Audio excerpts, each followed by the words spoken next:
Hey, how are you? It is Fern Fernando Camacho here. I am a dog trainer, dog behavior consultant, and I also help people turn their passion for dogs into a career and become dog trainers. And I was just speaking with someone recently who was interested in my online program and had a reservation. And it's actually something that I was aware of way early on, when I first decided to make this switch over to do something I never knew, dog training. And what they said to me was, you know what? The problem is I Googled what the average dog trainer salary was, and it was not what I thought. It was really so low. I couldn't live off that. And I'm like, well, why the hell would you do that? And she's like, what do you mean? I'm like, why would you Google what the average trainer would make?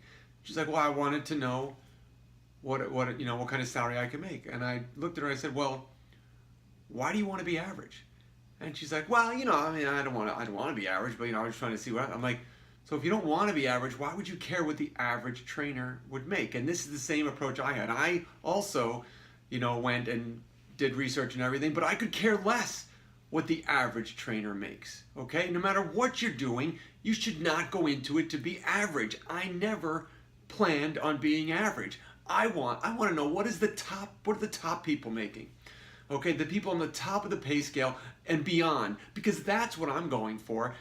I'm not going into anything to be mediocre, all right?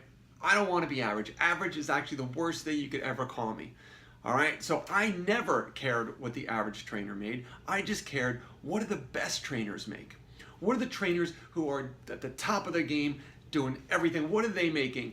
That's what I want to know, because that is my potential salary. And she was kind of taken aback by this. And I think a lot of people have this attitude. We just look at what the average is doing and we shoot for average. You shoot for average, guess where you're going to land?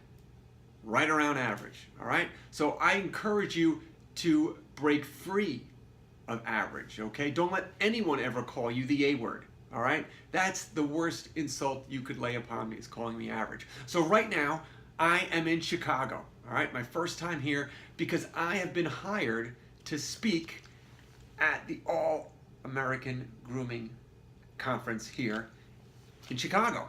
And it's cool. So I'm staying in this really gorgeous hotel that I'm not paying for. All right, they paid to fly me out here. They're paying for my room. They're paying me to speak, and I get to talk about my passion, which is dogs. Okay, how cool is that? The reason why is because I'm not your average dog trainer. Why am I not your average dog trainer? Because I intentionally set out to be better than the average dog trainer, to do more than the average dog trainer. I didn't want to be an average anything. I never want to be an average anything. I wanted to be a dog trainer. I wanted to write books. I wanted to be a speaker. I wanted to have media channels, I wanted to do all these things. I wanted to make videos because I wanted to be the best. I wanted to have the most stuff, have the best clients, be able to charge the most money, because I am not average. I am above it. That's what I want you to do. So if you're thinking of making a move, could be to dog training, could be to anything, I want you to really think not what's the average outcomes. I want you to push yourself and think, what are the exceptional outcomes? Because if you shoot for that, you will more likely hit it. If you shoot for average, you're going to default probably to average. All right? So don't be average, be exceptional, and do anything you want to do, but do it with passion and intent. All right? Hope that helps. Take care. I will see you soon.